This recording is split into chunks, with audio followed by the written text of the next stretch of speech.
Shalom, selamat pagi FGF Surabaya. Berapa banyak yang bersuka cita untuk datang ke rumah Tuhan pagi hari ini? Boleh saya lihat lambaian tangannya? Haleluya. Boleh saya undang semuanya.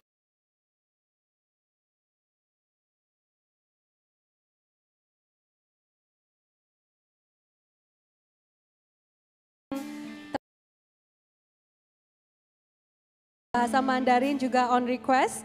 Silakan menghubungi Asher yang akan membantu Anda sekalian. Dan saat ini kita akan sama-sama membaca ayat bacaan kita pagi hari ini. Di 2 Timotius 1 ayat 9, mari dengan suara yang lantang kita baca bersama-sama. Ready? 3, 2, 1. Dialah yang menyelamatkan kita dan memanggil kita dengan panggilan kudus.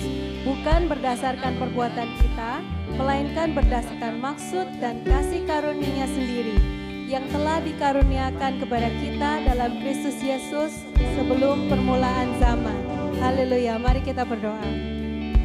Bapak Tuhan, kami mengucap syukur pagi hari ini kami boleh datang dalam gereja pada pagi hari ini semua oleh kasih karunia-Mu ya Tuhan. Terima kasih Bapa. Hari ini kita mau bersatu hati ya Tuhan untuk memuji dan menyembah nama-Mu. Biarlah ya Tuhan Engkau yang beracara sebebas-bebasnya Tuhan. Dari awal, pertengahan hingga akhir kebaktian pada pagi hari ini. Terima kasih Bapa. All glory goes to you. In Jesus name we pray. All God's people say, Amen. Haleluya. Mari saudara kita masuk ke gerbang Tuhan dengan pujian dan dalam pelatarannya dengan ucapan syukur. Lord.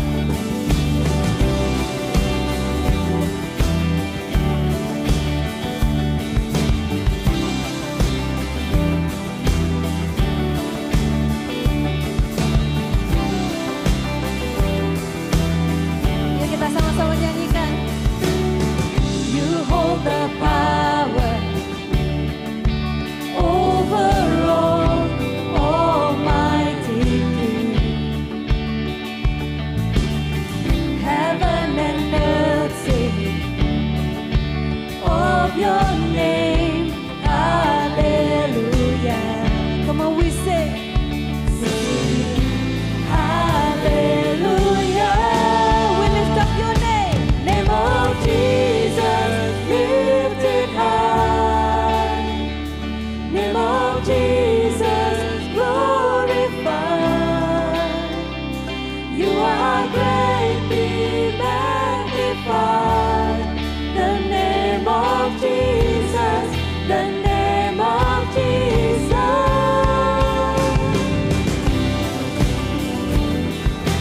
Kami datang pagi hari ini Tuhan meninggikan hanya satu nama, nama-Mu Yesus. Your love so great, Lord, it overwhelms my saving grace.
hatiku, seluruh jiwaku, seluruh jiwaku, katakan kepadanya, hanya untukmu, hanya bagimu. amin.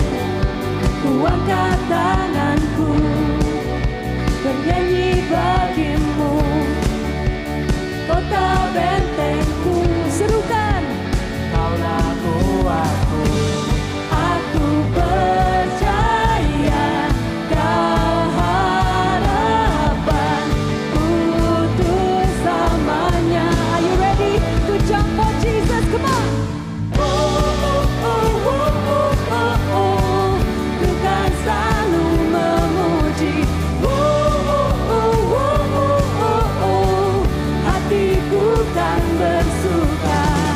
Kau ubahkan tangisku menjadi pujian baru.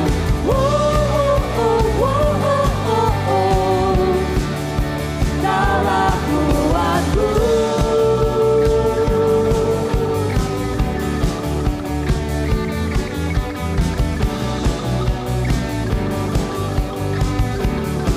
Sekali lagi kita nyanyikan dengan sungguh-sungguh. Segenap hatiku, seluruh jiwaku, Hanya untukmu Tuhan. hanya untukmu, hanya bagimu. Ku angkat tanganku, bernyanyi bagimu, kota bentengku.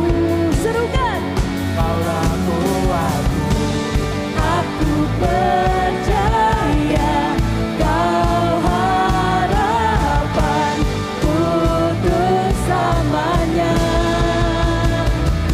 let's go. Bukan selalu memuji, hatiku kan bersuka. Kau ubahkan tangisku menjadi pujian baru.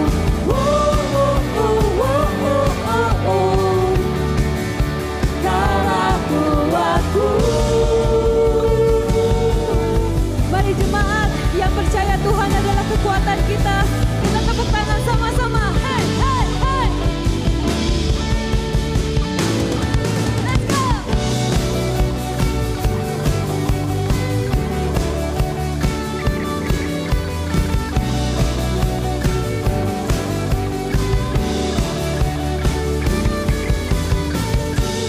Aku percaya Kau harapan putus selamanya.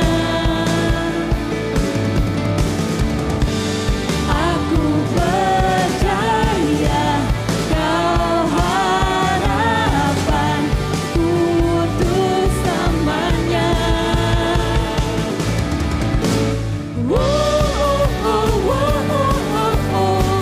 Bukan selalu memuji, hatiku kan bersuka. Kau ubahkan tangisku menjadi pujian baru.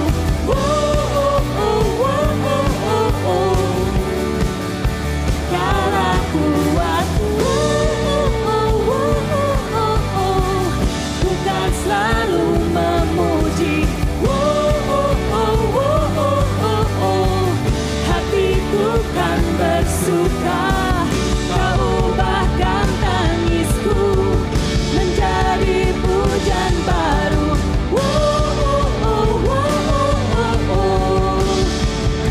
Kaulah kuatku. Terima kasih Tuhan Yesus.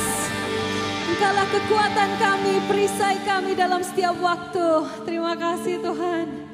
Saudara, dalam bulan Oktober ini bulan yang sangat-sangat spesial. Karena you know what, dalam bulan ini kita merayakan church anniversary. How many of you excited to celebrate together? Amin. Dan in that special moment kita akan belajar satu lagu bersama-sama. Lagu ini adalah karya dari IFGF Praise dan juga teman-teman kita dari IFGF Surabaya. Haleluya. Lagu ini berbicara tentang kesetiaan Tuhan. Dan dalam Alkitab pun berbicara bahwa ada musim waktu mungkin kita menabur dengan bercucuran air mata. Tapi ada juga musim di mana kita menuai dengan sukacita. Dan satu hal yang pasti dalam segala musim dalam kehidupan kita, kesetiaan Tuhan ada. Dan kasih yang Tuhan beri adalah baru setiap pagi. Amin saudara. Dan mari kita sama-sama belajar lagu ini. Biar dari lagu ini kita bisa selalu mengucap syukur. Tuhan, biarlah jiwaku bermegah di dalam-Mu. Bukan karena kuat gagah kami, tapi karena kasih setiamu yang sungguh sempurna. Terima kasih Tuhan.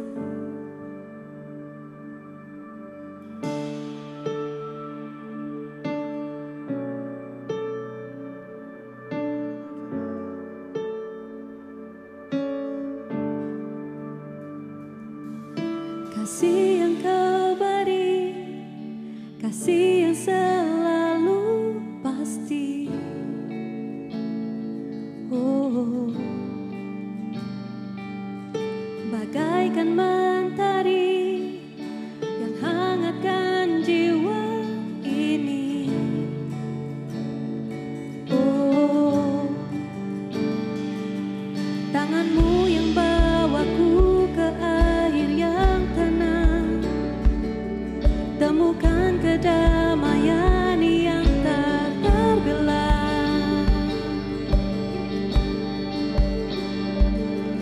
Kau Bapa yang setia,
kasih-Mu padaku melebihi hidup, kasih yang sempurna,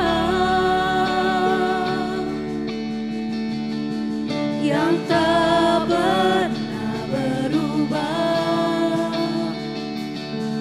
yang tak pernah tinggalkan. Kasih-Mu padaku tak berkesudahan untuk selamanya. Kau Bapa, Kau Bapa yang setia. Betapa jiwa kami mengucap syukur Tuhan. Selamanya Kau setia. Thank you Lord. Kasih-Mu padaku Melebihi hidup, kasih yang sempurna, yang tak pernah berubah, tak pernah, yang tak pernah tinggalkan. Kasih-Mu padaku tak berkesudahan untuk selamanya. Oh, Kau Bapa yang setia, selamanya Kau setia. Kasih-Mu padaku melebihi hidup, kasih yang sempurna, yang tak pernah berubah, yang tak pernah tinggalkan. Kasih-Mu padaku tak berkesudahan untuk selamanya. Oh, kami bersyukur, kami bersyukur atas setia-Mu Tuhan. Mari jemaat kita naikkan ucapan syukur kita atas kesetiaan-Nya yang tak pernah berubah dalam hidup kita. Thank you Lord. Ku bersyukur, kasih-Mu tak berkesudahan.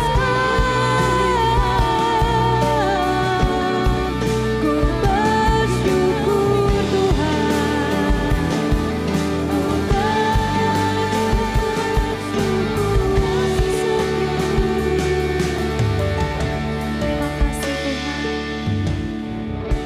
Kami sungguh mengucap syukur ya Tuhan, karena Engkau yang telah memberi kasih yang begitu sempurna dalam kehidupan kami. Oleh karena itu kami boleh bermegah di dalam-Mu Tuhan, bukan dengan kuat gagah kami menjalani hidup ini, tapi karena kasih setia-Mu yang begitu sempurna Tuhan. Kami mengucap syukur Bapa. Thank you Lord.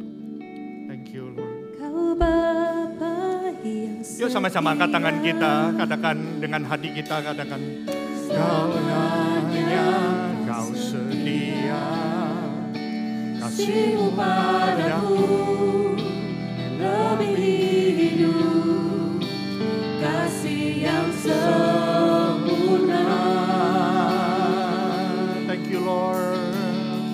yang tak Pernah berubah. Thank you Lord Jesus. yang tak pernah Tinggalkan kasih-Mu padaku tak berkesudahan untuk selamanya.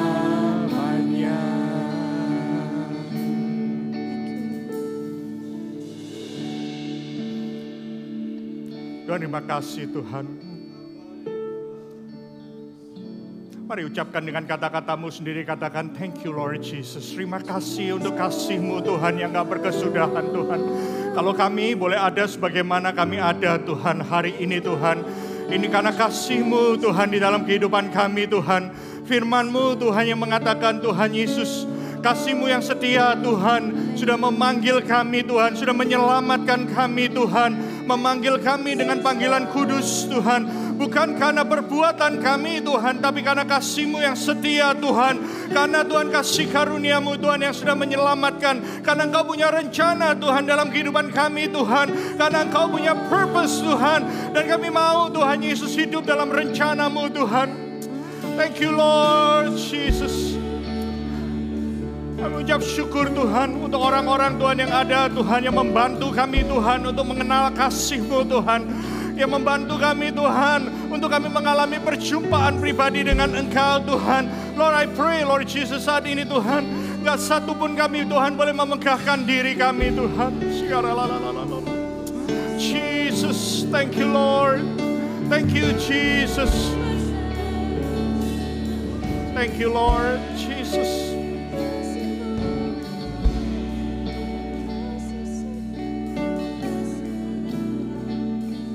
Jamah Tuhan setiap kami Tuhan.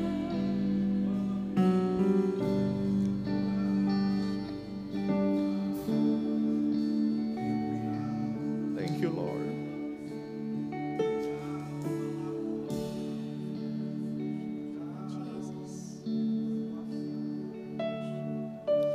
Terima kasih Tuhan. Terima kasih kalau di bulan ini Tuhan kami boleh sama-sama merayakan kebaikan-Mu Tuhan. 33 tahun gereja-Mu Tuhan boleh berada Tuhan, dan kami akan rayakan sepanjang bulan ini Tuhan. It's only by your grace Lord Jesus. Kami tahu Tuhan Yesus, Engkau sendiri Tuhan berbicara Tuhan pada setiap kami Tuhan. Apa yang menjadi kehendak-Mu Tuhan, apa yang menjadi rencana-Mu Tuhan. Thank you Lord Jesus untuk orang-orang yang Tuhan sama-sama Tuhan melayani. Sama-sama Tuhan berada Tuhan sebagai orang-orang yang menerima kasih karunia-Mu, sebagai orang-orang yang Engkau selamatkan, sebagai orang-orang yang Kau panggil, sebagai orang-orang yang Kau ubahkan Tuhan. Ajar kami untuk tidak menganggap remeh kasih karunia-Mu. Thank you Lord Jesus. Untuk hari ini Tuhan, berkati setiap kami, pakai Tuhan hamba-Mu Tuhan untuk memberitakan firman-Mu Tuhan. Biarlah kasih-Mu Tuhan boleh menyadarkan setiap kami, boleh menjamah setiap hati yang ada di tempat ini. In Jesus mighty name we pray. Amen, amen. Selamat hari Minggu, happy Sunday. Berikan tepuk tangan buat teman-teman yang sudah melayani, baik yang ada di depan maupun yang di belakang layar. Silakan duduk Bapak Ibu Saudara sekalian. Gak kerasa kita sudah masukin 1 Oktober, kita udah berada di quarter terakhir di tahun 2023 ini. Terasa begitu cepat gitu ya. Tapi di bulan ini waktu kita merayakan, kita sama-sama diingatkan bahwa kalau kita ada hari ini is only by His grace. Yang setuju boleh katakan amin. Nah di sini only by His grace. Nah, saudara, saya tumbuh besar dengan ada pengertian yang pernah disampaikan dalam kehidupan saya. Mungkin teman-teman pernah dengar gitu ya. Berapa banyak di sini pernah dengar bahwa waktu kita kecil kita dibilangi, hey, anak baik itu masuk surga, anak nakal itu masuk neraka. Berapa banyak percaya akan hal ini? Pernah dengar ya. Jadi kadang-kadang, oh ya jangan nakal ya, nanti masuk neraka gitu ya.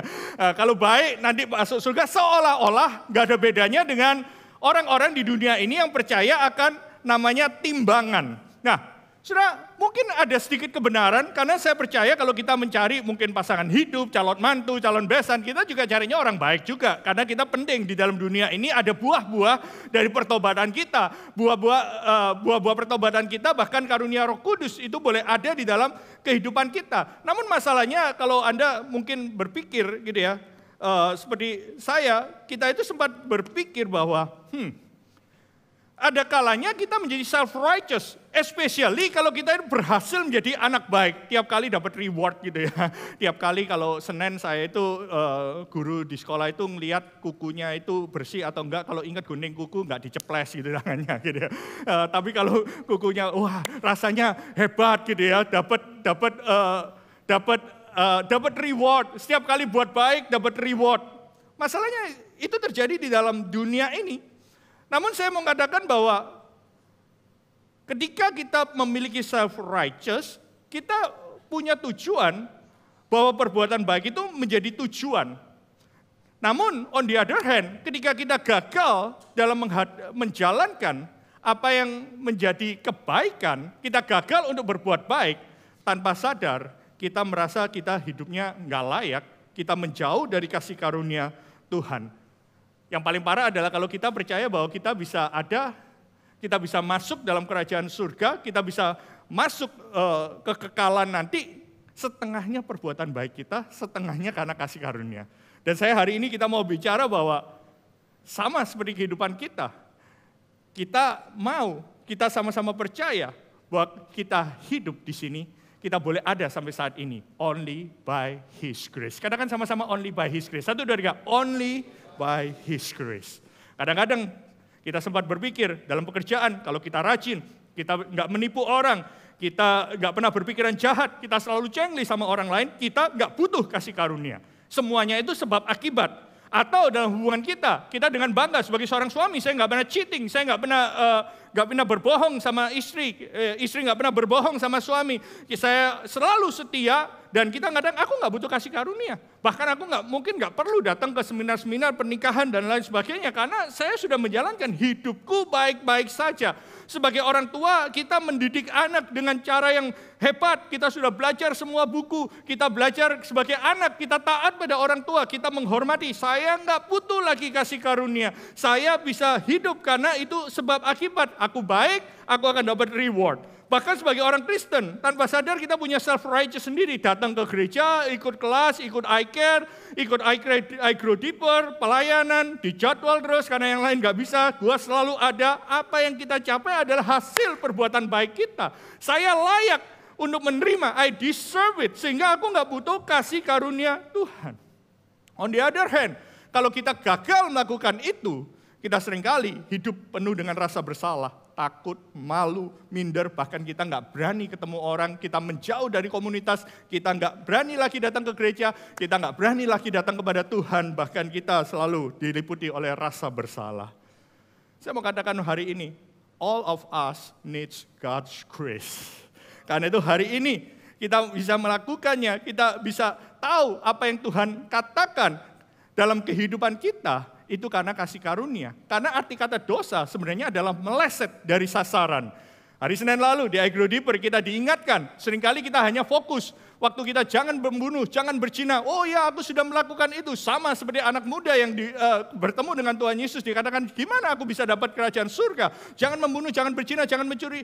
Hukum Taurat, oke aku sudah melakukan. Tapi bagaimana dengan firman Tuhan yang mengatakan, tetaplah berdoa. Yang mengatakan bahwa sabarlah terhadap sesamamu dan lain sebagainya. Kadang-kadang kita juga meleset melakukannya. Sama, kalau kita setuju hamartia, berarti meleset dari sasaran. Gagal dalam melakukan firman Tuhan, membuat kita meleset dari sasaran. Makanya hari ini kita beri judul, hari ini khotbah saya adalah Why Grace Matters. Kita bicara di sini, why grace matters. Karena saya percaya bahwa good people don't go to heaven, tapi forgiven people go to heaven. Don't get me wrong, bukan berarti Anda nggak boleh jadi orang baik. Katakan kiri kanan, kamu tetap harus baik sama aku, gitu ya.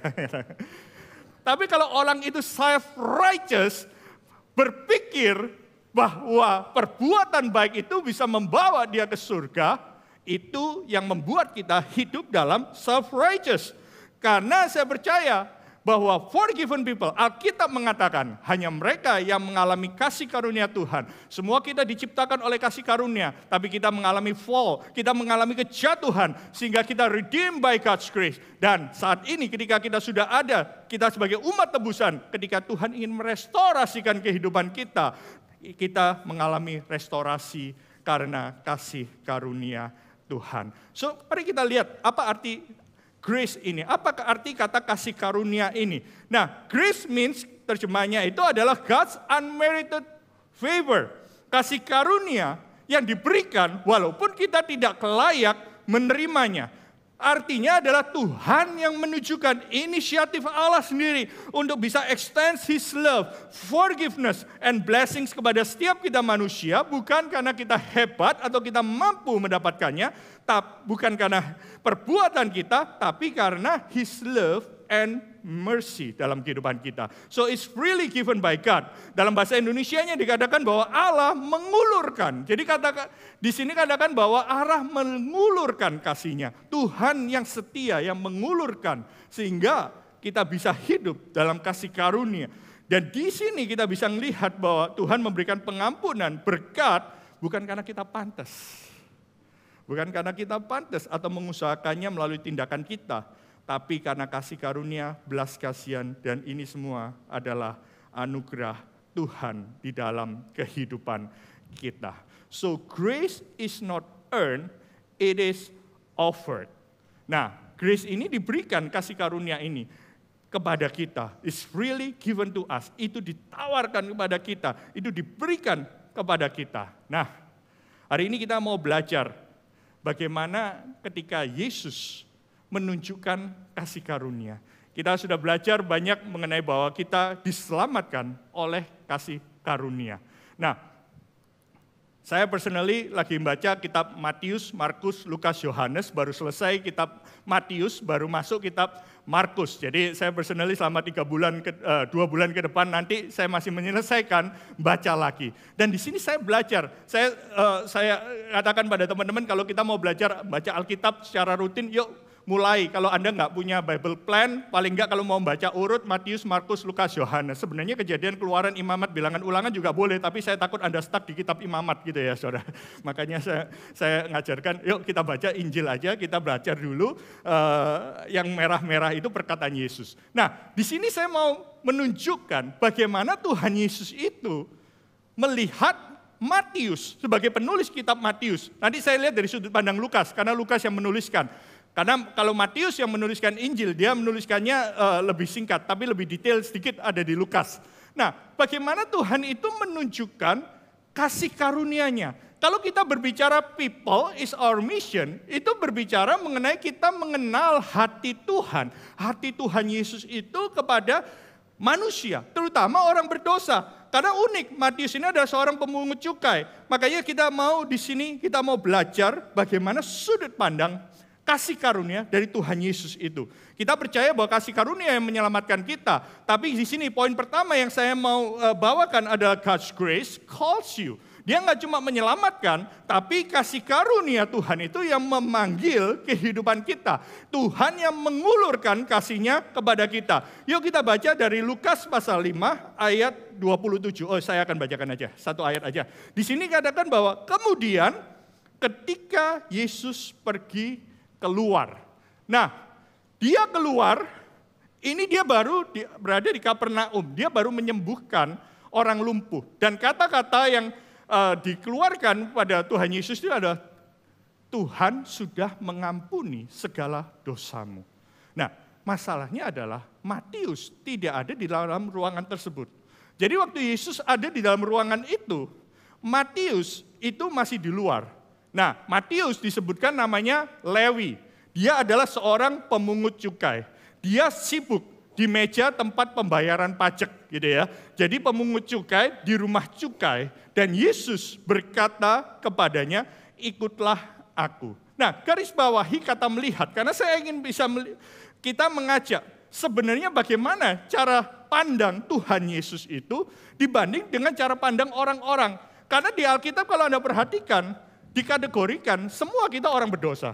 Tapi ada satu kategori lagi, pemungut cukai dan orang berdosa. Jadi Anda harus tahu cara pandang orang Yahudi, orang Israel pada zaman itu terhadap kata pemungut cukai. Ini adalah kata yang anti. Waktu mereka memandang ini berbeda. Mereka memandang pemungut cukai itu sebagai simbol penjajahan Romawi karena mereka berkhianat kepada bangsanya sendiri. Jadi kalau Anda ngomong pemungut cukai, itu kalau zaman masa penjajahan Belanda dulu, Indonesia melawan Belanda, Anda pernah belajar ya, mungkin saya nggak tahu masih ada nggak ya, dulu nama saya adalah PSBB gitu ya, PSBB Pendidikan Sejarah Perjuangan, PSBB, oke nggak penting saudara, Anda belajar tentang sejarah Indonesia, sejarah Indonesia, ada digambarkan dalam film di mana untuk hidupnya baik, nggak dijajah, ada orang di Indonesia yang kerja kepada orang Belanda. Dan itu masih dimusuhi. Nah, orang pemungut cukai ini digambarkan sebagai pengkhianat bangsanya. Dia pengkhianat bangsanya Dan mereka itu memungut pajak lebih besar lagi. Karena dia ditarget pajaknya oleh orang Romawi. Jadi dia itu adalah orang Yahudi, orang Israel, tapi kerja untuk orang Romawi. Dan kemudian mereka itu melakukan korupsi.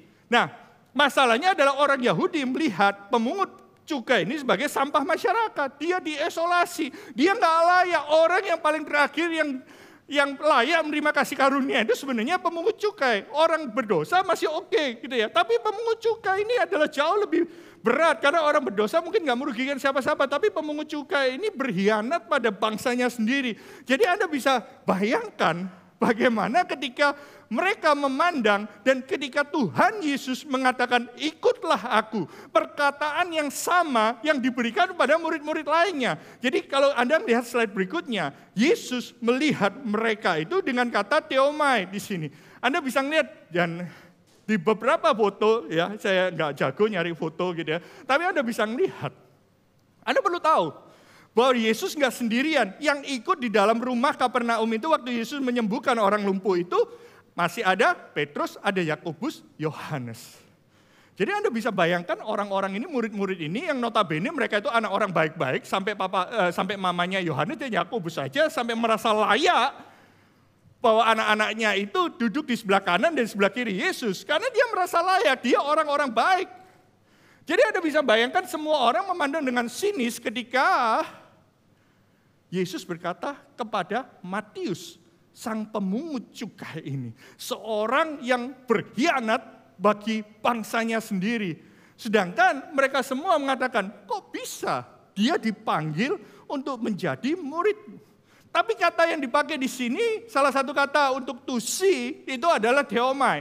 Untuk melihat dengan kekaguman, dengan keinginan, dalam arti keinginan adalah dia pingin orang ini bisa diubahkan. Can you imagine di tengah semua orang mengisolasi kehidupan Matius. Semua orang memandang dia sampah masyarakat. Dia dihina, dipandang adalah orang yang paling tidak layak untuk menjadi murid Yesus. Di saat itulah, mungkin kalau saya pandang seperti Pastor Allen gitu, pandangannya adalah menginginkan, bukan menginginkan secara daging gitu, tapi menginginkan bahwa orang tersebut bisa mengalami perubahan. Saya bisa memandang dengan jelas, hey, Allen, tatap mata saya. Gitu ya. Karena Yesus melihat lebih dari sekedar orang berdosa atau pemungut cukai. Waktu Yesus melihat, dia bisa melihat bahwa ada potensi Tuhan yang Tuhan sudah taruh di dalam kehidupan Matius atau Lewi ini. Bisa mengerti apa yang saya maksud sampai saat ini? Amin. Waktu Yesus melihat, itu cara pandangnya beda dengan orang banyak melihat Lewi atau Matius. Makanya di sini kita bisa melihat ketika mereka semua memandang Yesus. Dan Yesus berkata, di sini dikatakan, ikutlah aku. Melihat dengan perhatian, melihat dengan kagum dan keinginan untuk orang itu berubah. Maka ayat 28 kita lihat Matius meninggalkan segala sesuatu dan mengikut dia. Tahukah Anda bahwa penerimaan itu awal dari pertobatan dan perubahan hidup yang sejati? Amin, saudara. Ini yang membuat waktu dia merasa Tuhan Yesus itu memandang dia berbeda dengan orang lain. Dan Anda harus tahu buat seorang pemungut cukai, mereka itu mungkin waktu itu usianya nggak terlalu tua, tapi merupakan orang yang ideal. Waktu itu Matius, dia sudah punya semua kekayaan. Dia orang yang kaya raya, dia mapan gitu ya. Dan dia harus meninggalkan semua possession-nya. Dan dia mengatakan, yes Lord, I want to follow you. Aku mau mengikut engkau. Tapi dia nggak cuma bawa kepada Tuhan itu segala apa yang kekayaannya dia tinggalkan. Tapi segala penghinaan, segala penghakiman dari manusia. Dia dengan segala resikonya bahwa setiap orang akan mencibir dia, akan nyinyir terhadap dia, akan sinis terhadap dia. Dia bawa kepada Tuhan. By the way, kalau orang nelayan, penjala ikan, ketika mereka stop mengikut Yesus, terbukti ketika Yesus mati dan belum terbukti bangkit, belum dilihat waktu dia bangkit, para nelayan ini kembali pada kerjaannya semula. Bagi seorang pemungut cukai, dia tidak bisa kembali lagi. Karena untuk dia kembali lagi sebagai pemungut cukai, dia akan dia nggak bisa diterima oleh orang Romawi, tapi di kalangan Yahudi pun dia nggak bisa diterima. Oleh karena itu kita bisa melihat ketika dia mengatakan, "Hei, aku akan mengikut engkau." Disitulah suatu komitmen. Ketika dia bisa melihat bahwa kasih karunia yang diulurkan oleh Tuhan, kasih karunia yang melihat dengan mata yang berbeda, unconditional love dari Yesus. Ketika dia bertemu, Tuhan melihat potensinya. Disitulah dia mau mengikut Tuhan Yesus. God's grace itu sudah memanggil setiap kehidupan kita. God's grace calls you. Di sana kita bisa melihat bahwa kasih Tuhan itu yang menjangkau setiap kehidupan kita. Tapi kenapa kok Tuhan Yesus itu ingin menjangkau? Kenapa Tuhan Yesus menyelamatkan? Tuhan Yesus memberikan panggilan. Tapi di sana kita bisa melihat bahwa kasih yang sama itu akan sustain kehidupan kita. Saya senang dengan quotes dari Max Lucado. Dia mengatakan, God loves you just the way you are. Kasih Tuhan itu memanggil kita itu apa adanya. Bukan ada apanya. Dia nggak mikir timbal baliknya. Dia nggak pikir apa yang kita bisa balas kebaikan Tuhan. Kasih Tuhan itu menerima kita apa adanya. Tapi di sini yang saya suka, kasih Tuhan menolak, meninggalkan kita apa adanya. Ketika Tuhan menyelamatkan kita, ketika Tuhan memanggil kita, kasih yang sama yang akan sustain kehidupan kita, yang akan mentransformasikan kehidupan kita. Yang setuju boleh katakan amin. Amin, saudara. Kita bisa melihat, He wants you to be just like Jesus. Kasih karunia itu hanya bisa dirasakan oleh penerima kasih karunia. Susah dijelaskan, saya bisa ngomong dengan konsep kasih karunia, tapi kalau saya sendiri nggak pernah bisa menerima kasih karunia dari Tuhan dan dari orang-orang sekitar saya yang bisa menerima saya apa adanya di tengah kelemahan dan apapun yang kesalahan yang diperbuat, kita nggak akan bisa mengalami itu. Karena saya percaya hanya Tuhan Yesus yang bisa mengubah kita. Karena itu poin kedua, kita mau belajar bahwa kasih karunia yang sama, God's grace changes you. Kasih karunia dari Tuhan itu yang sanggup mengubah kehidupan kita. Bulan lalu ketika kita belajar tentang Roma pasal 12, tahukah Anda Paulus mengatakan, yuk persembahkan hidupmu sebagai persembahan yang hidup, yang kudus dan berkenan kepada Allah. Dan kemudian berubahlah oleh pembaruan budimu. Saudara, dimulai dari mengikut Yesus, kemudian kita mengizinkan langkah pertama. Begitu banyak orang susah ngambil langkah pertama ini. Susah mengambil langkah pertama ini. Karena apa? Ketika kita mengikut Yesus itu adalah sebuah keputusan. Di perjanjian lama ketika korban dibakar, korban itu mati. Tapi waktu Paulus mengatakan persembahkan hidupmu itu persembahan yang hidup. Artinya apa? Kasih karunia yang menyelamat kita. Kasih karunia yang memampukan kita untuk memilih untuk mengikut firman Tuhan daripada kepentingan dunia, saudara. Itu yang kita bisa melihat. Banyak orang mengatakan, hei, aku udah tahu Tuhan Yesus, aku kenal Tuhan Yesus, tapi untuk ditantang, untuk mengikut Yesus, untuk ngambil langkah pertama, untuk dibaptis, pertanyaan adalah, apakah kalau aku dibaptis, what if saya masih berbuat dosa lagi? Tapi di sini saya mau katakan, kasih karunia yang sama yang menyelamatkan kita, yang memanggil kita, kasih karunia yang sama yang akan mengubahkan hidup kita, makin lama makin serupa dengan Kristus dalam kehidupan kita. Nah, kita lihat yuk perubahannya dalam kehidupan dari Matius ini. Yuk kita lihat Matius 5, Lukas pasal 5. Lukas pasal 5 ini kita bisa melihat ayat 29. Dan Lewi mengadakan suatu perjamuan besar untuk dia di rumahnya. Saudara, tahukah kita sini lihat Lewi, orang yang bisa menerima kasih karunia, orang yang merasakan kasih karunia Tuhan, dia nggak bisa diam, saudara. Orang yang menerima kasih karunia Tuhan yang unconditional, dia nggak bisa tinggal diam, dia langsung mengadakan pesta, saudara. Penerimaan itu membuat awal dari perubahan. Saya senang kalau kita ngumpul-ngumpul gitu ya, ternyata di Alkitab ini rohani sekali gitu ya. Orang yang menerima kasih karunia itu makan-makan kerjaannya, saudara. Dan dia manggil orang-orang yang punya background yang sama. Saudara, kalau Anda mengalami bahwa Anda mengalami kasih karunia Tuhan, Anda nggak tahan untuk memanggil orang-orang yang mungkin mempunyai background yang sama, menerima kasih karunia yang sama. Dan Lewi di sini sejumlah besar pemungut cukai. Jadi ada namanya I Care pemungut cukai, saudara, pada zaman itu.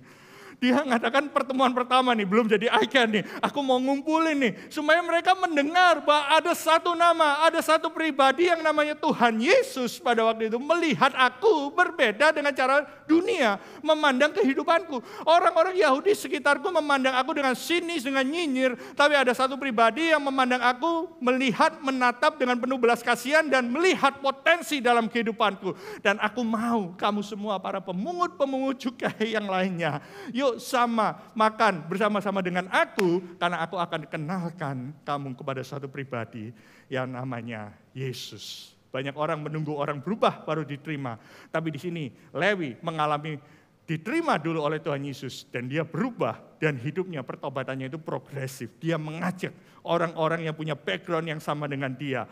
Masalahnya adalah kasih karunia Tuhan itu, God's grace is inviting to the unrighteous. Kalau orang merasa bahwa dirinya adalah orang berdosa, butuh kasih karunia itu mengundang. Masalahnya kasih karunia itu merupakan ancaman buat orang yang merasa benar sendiri. Dan inilah yang kita kenal di dalam ayat 30, kita bisa melihat orang Farisi dan ahli-ahli Taurat itu malah bersungut-sungut. Dari sononya kita lihat, orang yang nyinyir selalu ada, makanya dia bersungut-sungut, dia nggak happy melihat orang yang dianggap pengkhianat. Jadi ada orang-orang yang mengatakan, ada orang yang bisa menerima kasih karunia. Tapi pemungut cukai rame-rame mengalami kasih karunia. Is a no-no, saudara. Selalu akan ada orang yang nyinyir dengan apapun yang diperbuat. Bahkan pertobat dari seorang pemungut cukai pun yang dianggap sampah masyarakat, dinyinyirin. Mengapa kamu makan dan minum bersama dengan pemungut cukai dan orang berdosa? But I'm glad Tuhan Yesus mengatakan di sini. Lalu jawab Yesus kepada mereka, katanya, bukan orang sehat yang memerlukan tabib, tetapi orang sakit. Saya berdoa, kita nggak menjadi kumpulan orang-orang yang self-righteous dan pingin benar sendiri. Tapi kita bisa melihat bahwa kita melihat orang-orang yang sakit secara rohani, sakit secara emosi, sakit secara fisik mungkin. Mereka bertemu, mengalami perjumpaan dengan Tuhan Yesus di iCare kita, di gereja kita, dan mereka mengalami kesembuhan dan pemulihan dari Tuhan. Karena inilah yang Tuhan Yesus katakan di ayat 32. Dia mengatakan, aku datang bukan untuk memanggil orang benar, orang yang self-righteous, orang yang merasa bisa dengan kebenaran sendiri bisa masuk kerajaan surga. Dan di Alkitab kalau Anda lihat perumpamaan Yesus banyak berbicara mengenai orang yang self-righteous. Contoh anak yang hilang, yang self-righteous adalah anak yang sulung, yang gak mau ketika anak yang bungsu yang bertobat itu. Dan di sini katakan, justru inilah dia menekankan, this is our church, this is our community. Inilah alasan di mana Tuhan itu datang bukan untuk memanggil orang yang benar, tapi orang berdosa supaya mereka bertobat. Guys, 33 tahun FGF boleh ada di Surabaya ini. Saya berdoa bahwa setiap kali kita bisa melihat orang-orang berdosa, orang-orang yang di luar Tuhan sama seperti Tuhan Yesus memandang mereka. Ada amin? Kita bisa melihat bahwa dia bukan kumpulan orang-orang yang self-righteous, merasa dirinya paling benar, paling hafal firman Tuhan. Tapi kita bisa melihat bahwa supaya mereka bertobat. Orang berdosa supaya mereka bertobat. Dan kita bisa melihat di sini bagaimana proses perubahan dari seorang yang mengalami kasih karunia Tuhan. Dari Lewi yang kita sebut juga Matius, kita bisa melihat di sini bagaimana Tuhan mengubahkan dari seorang yang berdosa. Kita semua orang berdosa. Dalam hal ini dia punya profesi sebagai pemungut cukai. Dan disitulah dia bertobat. Waktu dia dipanggil oleh Tuhan Yesus, dia merespon. Makanya di sini ada respon ketika Tuhan Yesus memanggil, ikutlah aku. Dia merespon, dia bertobat, dan dia mengikut Yesus. Begitu banyak orang cuma sampai pada titik di mana mereka meresponi, tapi nggak mau mengikut Yesus. Tapi kita bisa melihat di sini, setelah dia menjadi pengikut Yesus, dia disebut sebagai murid Yesus. Ada transformasi, identitasnya diganti. Dia nggak cuma follower of Jesus, tapi dia menjadi murid Yesus. Makanya amanat agung Tuhan Yesus di Matius 28. Matius 28 dicatat oleh Matius sendiri. Dia mencatat dengan detail amanat agung Tuhan Yesus. Bukan menjadikan semua bangsa pengikut Kristus, tapi menjadikan semua bangsa apa? Murid Kristus. Bukan muridmu, bukan muridnya iCare Leader, bukan muridnya pastor, tapi murid Kristus. Kemudian apa? Dibaptis. Dalam nama Bapa, Putra, Roh Kudus, ajar, kemudian dia ajar, makanya ada kelas iGrow, diajarkan melakukan apa? Segala sesuatu yang Tuhan ajarkan kepada kita. Dan di saat kita mengajarkan segala sesuatu di sana dikatakan, ketahuilah aku menyertai engkau sampai pada akhir zaman. Guys, people is our mission. Tugas kita nggak cuma selesai ngelihat orang dibaptis, tapi kita bisa ngelihat orang mengalami perubahan hidup menjadi murid Yesus. Dan mereka berbuah, mengundang orang-orang lain untuk datang kepada Tuhan Yesus. Dan sampai orang itu memenuhi panggilan Tuhan. Live right, live healthy di dalam komunitas. Mereka ada di dalam iCare kita. Mereka ada diajarkan segala yang Tuhan ingin ajarkan. Ikut pengajaran apa yang Tuhan Yesus mau ajarkan dan dilakukan, mengalami kehidupan yang berbuah, live lot, kehidupan yang berdampak. Dan di akhirnya kita bisa melihat Matius menulis kitab Matius menghidupi panggilan Tuhan di dalam kehidupannya. Can you imagine? Waktu Tuhan Yesus, dia memanggil, dia mendalami kasih karunia. Yesus mengubah dan kemudian diberdayakan, di-empower untuk menjadi murid, diajar untuk menjadi saksi, mengalami perubahan di dalam kehidupan kita. Guys, kalau kita orang yang menerima kasih karunia Tuhan, let's reflect perubahan apa yang Tuhan lakukan di dalam kehidupan kita. Tuhan nggak mau kita cuma stop sampai tahu tentang Yesus, tapi jadi follower of Jesus, menjadi disciple of Jesus, mengalami kehidupan yang berbuah dan mengenal panggilan Tuhan dalam kehidupannya. Mengenal panggilan Tuhan. Makanya kita belajar di sini, awal dari perubahan itu adalah acceptance. Di sini ada suatu quote, acceptance rather than condemnation is the starting point for change and transformation. Dimanapun kita berada, kita sebagai orang yang menerima kasih karunia, we are the agent of God's transformation. Tuhan yang memanggil Matius, dia memberikan kehidupan baru. Sebagai seorang pemungut cukai yang dibenci, mengalami perubahan hidup. Tapi Tuhan gak tinggal di sana. Dia gak cuma membiarkan Matius untuk menjadi muridnya, tapi Matius di akhir hidupnya, dia menjadi penulis kitab Injil. Bahkan dia mati sebagai martir. Kalau Anda perhatikan di Alkitab yang mungkin ada di depan kitabnya itu ada tentang sedikit ringkasan. Matius ini ditulis untuk siapa, oleh siapa, dan lain sebagainya. Kalau Anda perhatikan, Matius ditulis untuk siapa? Untuk orang Yahudi. Orang yang tadinya dibenci, dikucilkan, dipandang hina, dianggap pengkhianat oleh orang Yahudi. Ketika Tuhan pakai bolpennya. Waktu dia jadi pemungut cukai, yang dipakai adalah bolpennya untuk mencatatin pajaknya orang-orang. Matius yang sama, Tuhan pakai bolpen dan tangannya untuk mencatat setiap kejadian secara detail dari sudut pandang orang Yahudi. Makanya Anda melihat Matius di awal, dia diawali dengan menuliskan silsilah Yesus. Dari hatinya, dia mengalami condemnation dari orang Yahudi. Di situ Tuhan bukakan hatinya untuk mengasihi kembali bangsa Yahudi yang mengucilkan dia karena dia bekerja untuk Romawi. Dia tuliskan silsilah dari Tuhan Yesus bahwa Yesus itu benar-benar dari keturunan orang Yahudi. Kalau Anda perhatikan, kitab yang menulis tentang dusta mahkamah agama, itu ya Matius ini. Matius 28 mungkin ya, Matius dia menuliskan dusta mahkamah agama. Pada waktu Yesus disalibkan, mahkamah agama, orang-orang Farisi dan ahli Taurat, mereka berdiskusi gimana press release-nya.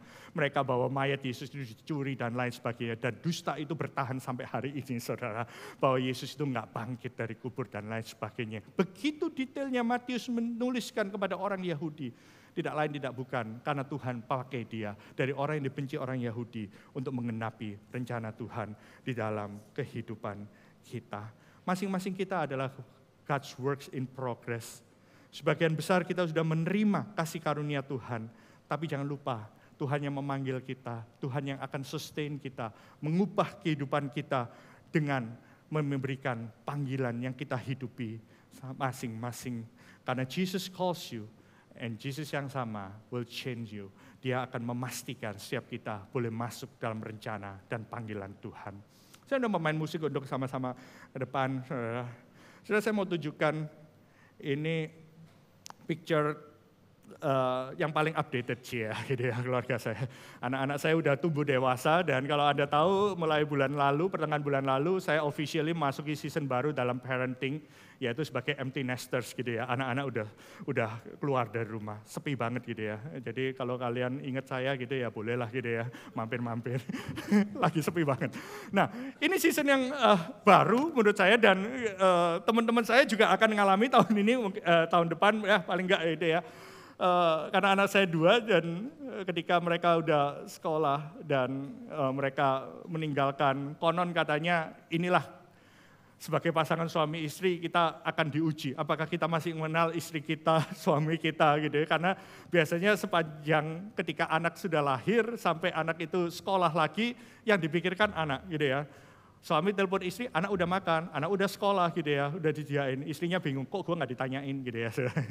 Tapi waktu empty nester tinggal berdua lagi, kita perlu belajar masing-masing, saya pun belajar. Tapi tahukah Anda kegalauan saya 6 bulan terakhir ini adalah, kita punya idealisme waktu anak umur 18 tahun, harusnya semua yang kita ajarkan itu sudah kita ajarkan, baik dari kehebatan, kekurangan, dan lain sebagainya.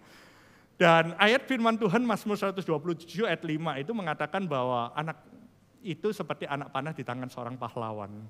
Diisi penuh tabung-tabung panahnya sampai suatu saat dilesatkan. Menurut pendapat kami gitu ya, itu kira-kira 18 tahun mereka harus bisa make wise decision. Karena saya juga ngalami, ketika mereka sudah dipenuhi tabung panahnya, mereka sudah bisa ngambil wise decision dalam kehidupannya, kita itu lebih tenang. Karena kita juga lihat gitu ya, beberapa orang sampai waktu persiapan nikah pun nggak tahu, especially cowok-cowok gitu ya, mereka nggak tahu cara ngambil keputusan. Dan seringkali orang tua waktu SMP, SMA dibiarkan diajar oleh temennya atau main sama temennya, ketika udah mau kawin malah diurusin, sampai udah kawin pun rumah tangganya diurusin gitu ya.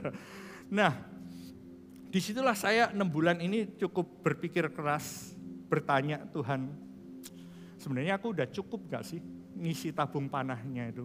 Dan percayalah nggak akan pernah cukup. Pastor Bobby, Mary, saya ngomong nggak akan pernah cukup. Kita pasti selalu ngerasa ada sedikit guilty-nya. Gitu ya. Banyak ada penyesalan, aduh what if. Especially ada kesalahan, banyak hal yang di tengah ketidaksempurnaan kita orang tua, di tengah ketidaksempurnaan saya sebagai ayah, saya nggak jadi teladan yang baik buat mereka. Pertanyaan itu begitu menghantui. Tapi puji Tuhan, kira-kira bulan lalu gitu ya, mulai terjawab. Saya ingat waktu tanggal 10, waktu Pastor Jeff khotbah, di tengah-tengah sini kita lagi nyanyi. Kita lagi setelah khotbah dia bilang tentang iman yang personal. Disitulah Tuhan berbicara. Tuhan dalam hati saya, Tuhan pernah sih ngomong gini, tapi waktu itu Tuhan tekankan lagi, kami berdua dapat konfirmasi. Dia bilang, hey, ingat ya, Tuhan itu nggak punya cucu. Anak-anakmu itu anak-anakku juga, Tuhan mengatakan. Mereka akan mengalami perjumpaan dengan Tuhan secara personal. Tuhan yang menyelamatkan dia, Tuhan yang akan memanggil mereka, dan Tuhan yang akan mengubahkan mereka ketika mereka salah jalan. Tugas kamu adalah mengenalkan dia dengan pribadi, God's grace di dalam kehidupan mereka. Di situ ada ketenangan yang luar biasa, gitu ya, bahwa anak-anak kita menghidupi panggilan Tuhan, bukan menghidupi panggilan orang tua. Buat Anda yang punya anak kecil, enjoy your time will come, pasti for sure, saudara. Saya doakan, gak usah nubuatin gitu ya, saudara. Dimana kita bisa ngelihat, hey, one day kita bisa ngelihat, I'm glad Tuhan izinkan semua yang terjadi dalam kehidupan kita, apa yang kita bagikan dalam kehidupan kita.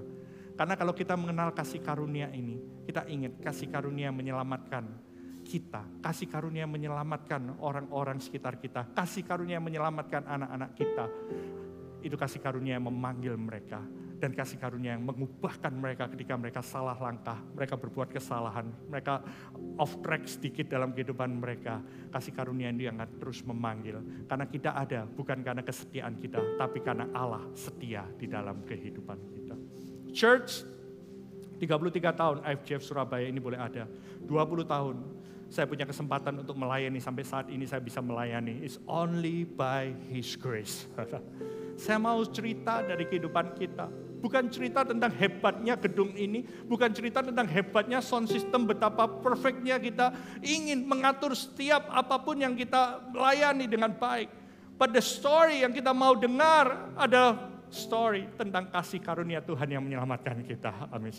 Di I-Care Anda, di gereja kita kebaktian 1, kebaktian 2. We want to hear the story.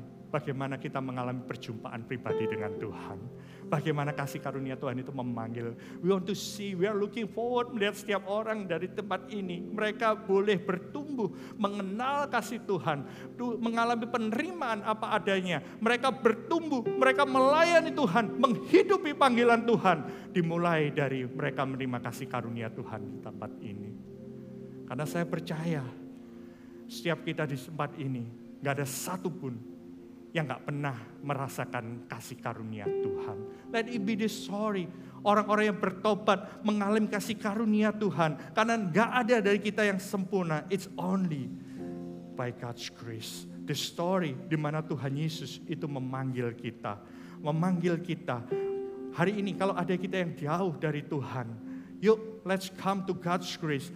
Ada yang tersesat dalam usaha kita sendiri. Dalam kita mencari Tuhan. Apakah kita jauh dari Tuhan? Mulai merespon ketika Tuhan katakan, hey, follow me. Mungkin engkau datang ke gereja tapi gak pernah sungguh-sungguh mengikut Kristus. Mungkin engkau datang ke I-Care tapi engkau belum pernah menjadi benar-benar mengikut ajaran Tuhan Yesus. This is the opportunity, this is the moment. Yang kedua, izinkan God's grace changes you. Mungkin ada bidang apa yang dalam kehidupan kita, supaya kita mengalami perubahan di dalam kehidupan kita. Kita align kembali. Dan kalau kita udah berkata, yes Lord, aku mau mengalami transformation dari Engkau. Bagaimana dengan kehidupan kita? Let's jadi teladan dari kehidupan Yesus. Jadi extension of God's grace. Ketika kita menjadi perpanjangan tangan, mengundang orang-orang yang diasingkan, yang merasa dipojokkan, merasa dihina, merasa nggak layak untuk mengenal kasih karunia. Why? Because God loves you just the way you are. God's grace calls you, but He refuses you to live that way. God's grace changes you. He wants you to be just like Jesus. That's why grace matters. Amen. Mari kita tundukkan kepala. Dan berdoa, Tuhan, biarlah kasih karunia-Mu, Tuhan, melampaui segala pikiran dan akal kami, Tuhan. Kasih karunia yang menyelamatkan kami. Kasih karunia yang memanggil kami, Tuhan. Supaya kami mengikuti panggilan-Mu, Tuhan. Kasih karunia, Tuhan, yang terus mengubahkan kami, mengalami transformasi, Tuhan. Progressively change, Lord Jesus, to be like Jesus. Meteraikan, Tuhan, melalui perjamuan kudus ini. Mari persiapkan hati kita untuk perjamuan kudus. Yuk sama-sama kita bangkit berdiri, ambil roti.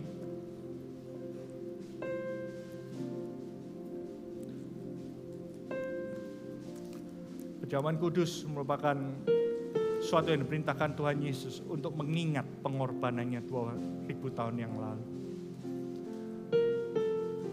Buatlah ini menjadi peringatan akan daku, kata Tuhan Yesus.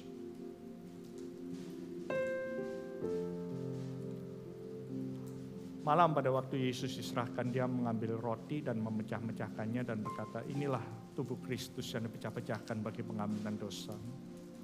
Perbuatlah ini menjadi peringatan akan daku.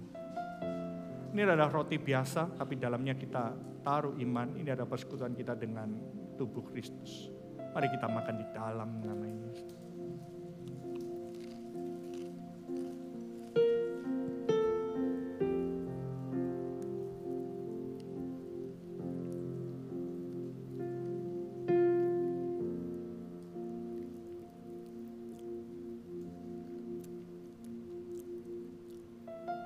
Mari kita angkat cawan di tangan kanan.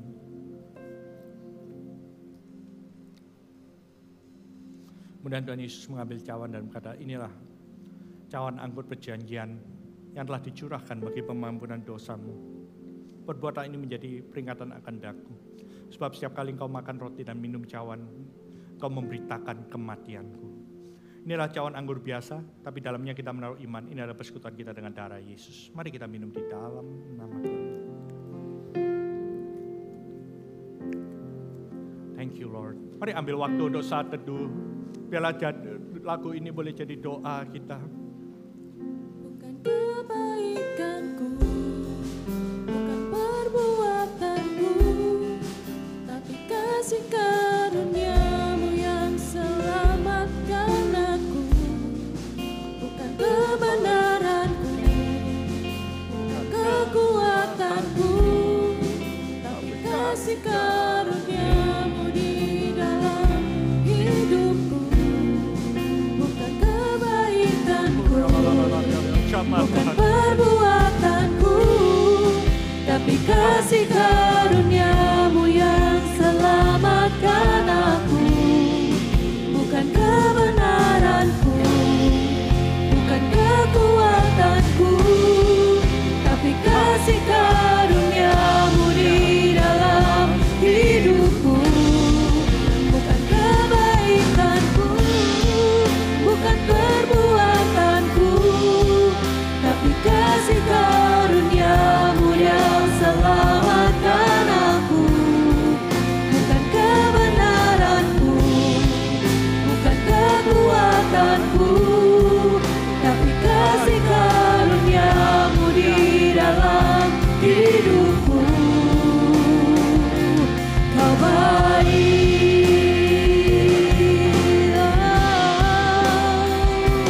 Kau baik,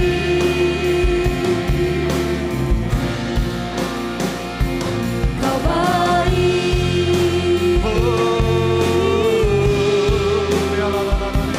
Kau baik.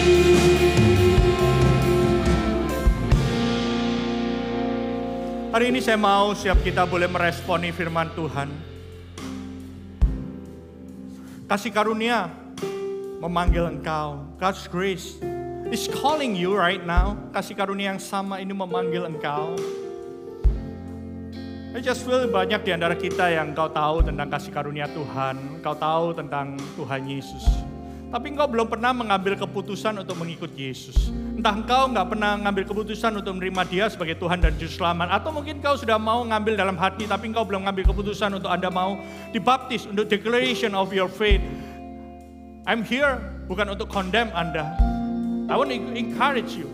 Mungkin banyak dari Anda bertanya, what if aku sudah ngaku terima Tuhan Yesus, tapi aku masih jatuh dalam dosa? Well, saya katakan kasih karunia yang sama will sustain you, will change you.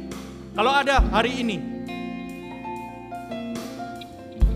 baik yang onsite maupun yang Anda melihat secara online, hari ini engkau mengatakan, Tuhan, aku mau menerima Engkau sebagai Tuhan dan Juru Selamat secara pribadi.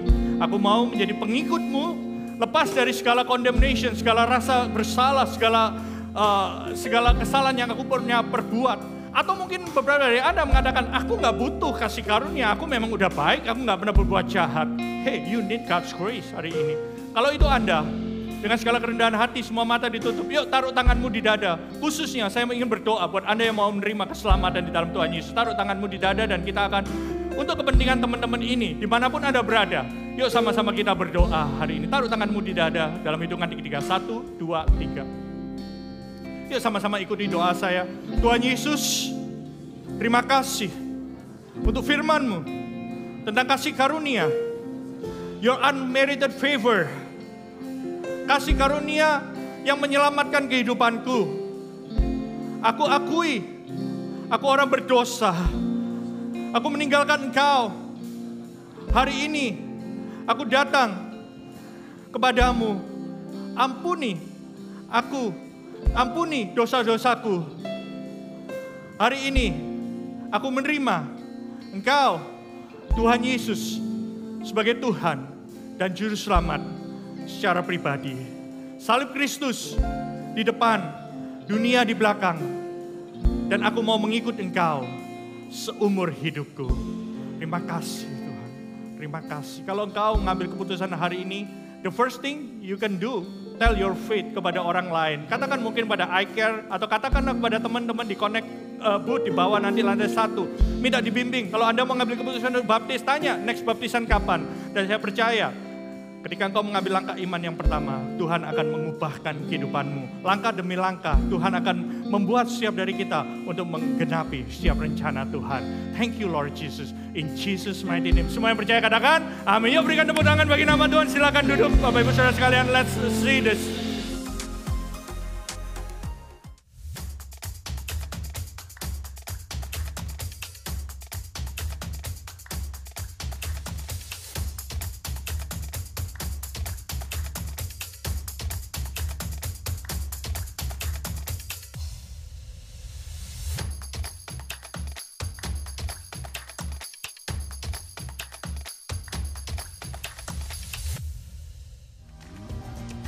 Recharge, Worship, dan Prayer Night yang akan diadakan tanggal 13 Oktober jam 7 malam di tempat ini.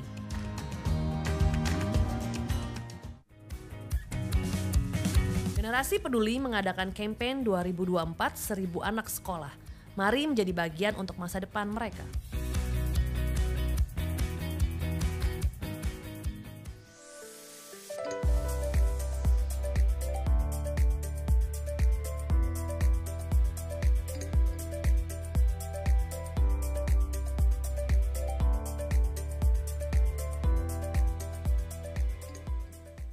Halo FJS Surabaya. Halo. Saya minta semuanya tangannya diangkat dong, tinggi-tinggi. Nah, saya ingin menyapa semuanya lagi onsite. Ini senangnya saudara, saya membantu Anda untuk stretching karena stretching baik untuk punggung Anda dan memberikan saya sukacita karena saya nggak dikacangin waktu menyapa Anda saudara ya. So welcome to FJS Surabaya, baik Anda yang onsite maupun yang online dimanapun Anda berada. Saya percaya hadirat Tuhan bersama dengan kita, tetapi sekali lagi saya tetap mengundang Anda untuk bisa datang onsite untuk kita bisa bersua dan ngobrol-ngobrol bersama di tempat ini. So apa kabar semuanya? Baik? Perkenalkan nama saya Alan sebagai host pada hari ini, terutama untuk Anda-Anda yang mungkin baru pertama kali melihat wajah saya secara onsite, bisa nanti saya minta untuk bertemu dengan tim dari Connect Team kami di lantai bawah. Kami ingin bisa memberikan segala informasi yang bisa kami berikan untuk membantu Anda bisa tertanam di gereja kami, ataupun mungkin Anda sudah lama di sini tapi belum tahu mau ngapain di gereja ini. Please do come untuk ngobrol dengan kami sehingga kami bisa memberikan segala apapun. Mungkin Anda bisa membantu dan melakukan sesuatu di rumah Tuhan di tempat ini. Amin. Nah, bulan ini spesial seperti dari Pastor Raymond dan juga Yunita ngomong bahwa kita akan merayakan anniversary ulang tahun gereja kita yang ke berapa? 33. Jadi nanti kalau tanggal 15 Oktober ada ulang tahun, Anda akan bisa dapat buffet caman gratis di tempat ini. Yang bayarin gereja, bukan saya, enggak. Oke, you can come to me and I can treat you caman sepuasnya ya. Tapi yang ulang tahun tanggal 15 Oktober dan umurnya 33, oke? Yang umur 15 gak umur 33 gak dapet.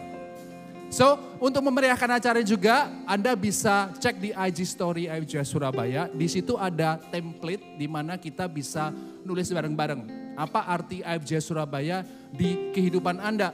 Mungkin tempat ini pernah menjadi tempat di mana Anda merasa dijodohkan gitu kan. Saya salah satunya saudara, saya menemukan jodoh saya di gereja FJS Surabaya. So kalau masih single semoga Anda juga menemukan jodoh di tempat ini. Ada yang mungkin merasa jadi suatu rumah di mana Anda bertumbuh, berakar di sini. Tulis saja apa pengalaman Anda untuk FJS Surabaya. Dan saya sudah pastikan saudara, saya sudah cek dengan Nana dan tim dari FJS Surabaya. Nggak perlu di print dan dibawa tanggal 15, oke? Jadi tulis aja di post di IG Anda, jangan lupa tag di IG @FJS Surabaya untuk kami bisa repost kembali. So sama-sama kita melakukan sesuatu untuk rumah kita, untuk gereja kita sama-sama ramai merayakan di mana Tuhan yang telah tempatkan kita di rumah ini untuk kita bisa bertumbuh bersama di tempat ini. Amin. Alright, semangat gak tanggal 15? Alright. Nah, bosannya kita mempermudah saudara untuk bagi teman-teman semua yang ingin memberikan persembahan, ada QRIS di sini bisa Anda langsung bisa scan pakai barcode ataupun edisi di tempat sana. Jadi nggak ada alasan lagi saudara ya kalau nggak mau ngasih persembahan, just kidding. Tapi satu hal yang paling diutamakan dalam memberi adalah hati yang penuh dengan sukacita. Jadi jangan memberi kalau lagi bete sama gereja sama, nggak usah memberi saudara. Karena Tuhan juga nggak suka kalau Anda memberi dengan hati yang tidak berucap syukur. Amin. Oke, berarti kan memberikan yang terbaik dengan hati yang penuh sukacita. Oke, saya rasa pengumumannya cukup itu aja ya, nggak ada lagi ya. Oh, ini setiap acara ataupun kegiatan di FJS Surabaya, jangan lupa Anda ikutin di kita punya IG Story, Instagram dan YouTube. Nah saya koreksi minggu lalu yang khotbah Pastor 5. bukan Pastor Bobby, saudara. Kenapa saya bisa lupa tadi pagi? Karena minggu lalu saya kebetulan di YouTube. Nah, saya miss itu kan, saya nggak tahu khotbahnya Pastor Lina apa. Nah, saya bisa cek di YouTube aja Surabaya. So, pastikan kalau ada ketinggalan beberapa series karena Anda sibuk melakukan segala sesuatu, Anda bisa ikutin di YouTube channel IFJS Surabaya. Saya kira itu aja, cukup Cilina ya, saya sudah memastikan klarifikasi. Jadi yang khotbah minggu lalu, bukan Pastor Bobby, adalah Pastor Lina. Alright, saya udah makin berdiri, yuk kita sama-sama tutup dalam doa. Terima kasih ya Tuhan, kami ucap syukur hari ini kami belajar kebenaran firman-Mu Tuhan. Bahwa kasih karunia-Mu yang memanggil kehidupan kami untuk kami bisa berpaling Tuhan, berubah Tuhan semakin serupa dengan-Mu. Terima kasih Engkau melihat kami Tuhan apa adanya. Engkau tidak menuntut Tuhan terkait sesuatu yang Engkau lihat baik Tuhan. Tapi Kau Tuhan melihat kami apa adanya tapi tidak membiarkan kami apa adanya. Kau merubah hidup kami menjadi lebih baik. Dan kami ucap syukur Tuhan, kasih karunia itu ada dalam kehidupan kami. Jemaat kasih Tuhan, angkatlah kedua tangan-Mu. Berkata Tuhan memberkati engkau dan melindungi engkau. Tuhan menyinarkan wajahnya dan memberikan engkau kasih karunia. Tuhan mengadakan wajahnya dan memberikan engkau damai sejahtera. Karena itu, jadikanlah segala bangsa muridku dan ajarlah mereka segala sesuatu yang telah kuperintahkan kepadamu. Dan ketahuilah aku menyertai engkau sampai selama-lamanya. Terimalah berkat dari Allah Bapa, kasih dari Tuhan Yesus Kristus dan penyertaan dari Roh Kudus menyertai kita dari sekarang sampai dengan kedatangan Tuhan Yesus yang kedua kalinya. Semua yang percaya katakan amin. Terima kasih, happy Sunday. I'll see you next week.